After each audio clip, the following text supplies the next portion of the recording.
নমস্কার, আপনারা দেখছেন তকমা নিউজ আর আমি অম্বর ভট্টাচার্য। এই মুহূর্তে দাঁড়িয়ে রয়েছি নরেন্দ্রপুর থানায়। আপনারা জানেন গত পরশু রাতে নাজিরাবাদে ভয়াবহ অগ্নিকাণ্ডে বহু শ্রমিক অগ্নিদগ্ধ হয়ে প্রাণ হারান, যার মধ্যে ছিলেন রাজপুর সোনারপুর পৌরসভার 1 নম্বর ওয়ার্ডের বাসিন্দা পঙ্কজ হালদার।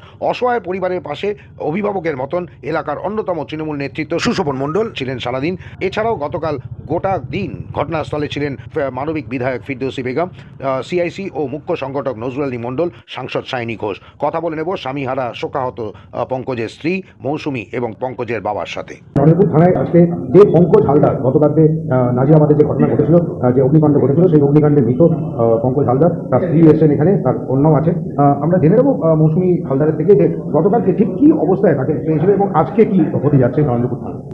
ও আমাকে রাত্রিবেলা ফোন করে, রাত্রিবেলা না ভোরবেলা, ভোর 3টের সময় ফোন করে বলছে এখানে আগুন ধরে গেছে, আমি আর বাঁচবো না, তুমি আমাকে বাঁচাও বলে ফোনটা কেটে গেছে, একা কেটে গেছে। আমি আবার ফোন করেছি, আমি তুমি যে করে হোক তুমি বাড়াও। ও বলছে আমি আর পাচ্ছি না, আমি আর 5 মিনিট, তারপরে তোমাদের কাছে আর থাকবো না, সারা জীবনের মতো চলে যাবো। ওইটুকুনি বলেছে। তারপরে সুইচ অফ হয়ে গেছে, ওই যে সুইচ অফ হয়েছে আর এখনো পর্যন্ত সুইচ অফ, কালকে দিয়ে আমি পাইনি, তারপর দিয়ে আর পাইনি। তাও বা একজনের সুইচ অফ খোলা ছিল, তিনি ওনার পাশেই শুয়েছিল, ওনার ছেলে এখানে আছে, তিনি ওনার পাশেই শুয়েছিল, ওনার ফোনটা বাজছিল, ওনার যেহেতু ছোটো ফোন তার জন্য বাজছিল। তারপরে 2-3 ঘন্টা পর ওনার ফোনও বন্ধ হয়ে গেছে, পুরো বন্ধ হয়ে গেছে। তো আজকে নরেন্দ্রপুর থানায় আপনার স্বামী মৃতদেহ এসেছে, মৃতদেহ বলা ভুল হবে, কঙ্কালটাই এসছে, মানে দগ্ধ কঙ্কাল এসছে। কি বলবেন, যে যেখানে চাকরি করতেন, মানে আপনার স্বামী কি বঙ্গমতে চাকরি? হ্যাঁ, বঙ্গমতে চাকরি করতেন। তো বঙ্গম কর্তৃপক্ষ থেকে কিছু পেয়েছেন? না, এখনো পর্যন্ত পাইনি। ওনারা বলেছে হেল্প করবে, জানি না, আমি ওইসব তো বুঝি না, তাই জন্য আমি জানি না।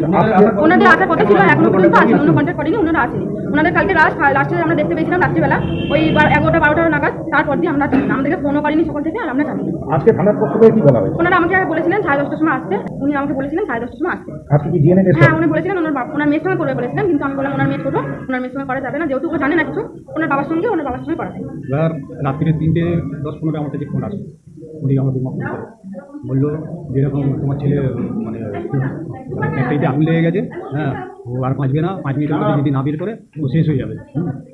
তো আমি আবার ফোন করলাম আমার ছেলের ওখানে, একবার ঘন্টি হলো, হ্যাঁ, তারপরে মানে কোনো কথা হয়নি, কোনো কথা বলছে ঘন্টি হচ্ছে।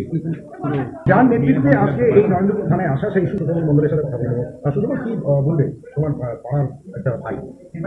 যখনই খবর পেয়েছি আমাদের পাড়া থেকে অনেক ছেলে গিয়েছিল, আমার টিমে যারা যুবক করে তারা অনেক ছেলে গিয়েছিল এবং ছিল সকাল থেকে। তারপরে আমরাও সন্ধ্যাবেলা যখন শুনলাম ওমো ফ্যাক্টরির লোকেরা ওরা চাপ দিচ্ছে, প্রেসার কিট করছে, ওদেরকে নিয়ে যেতে চাইছে কোম্পানিতে, তখন আমি নিজের স্থানে গেলাম। কেন এখন বুঝতেই পারছেন আজকালকার যুগে ওরা বাচ্চা মেয়ে 22 বছর বয়স হবে আমার বোনটার, তো কোনো জায়গায় যদি সাইন করে নেয় কিছু না, সেই এতে আমি নিজে গিয়েছিলাম যাতে কি বলতে চাইছে কোম্পানির লোক। সেই কোম্পানির লোক তো বললো আজকে ওনারা 10টার সময় আসবে, আমার নাম্বার নিল, নয় তাদের একটা ফোন আসলো, নয় এখন তারা থানায় উপস্থিত থাকলো। এই হচ্ছে কোম্পানির ব্যবহার। তো আগামীতে কী হবে দেখছি। এখন ডিএনএ হবে, ডিএনএ ফর্ম ফিল আপ, এই ফর্ম ফিল আপটা আমরা এখন করবো, করে জমা করবো, তারপরে ডিএনএ টেস্ট হবে, তারপরে আমাদের ছেলের যাই বলি আর ছেলে বলি আর ছেলের বডি বলি সেটা যেন আমরা পাই, পেয়ে আমরা করি, তারপর পরবর্তী পদক্ষেপ আমরা আইনের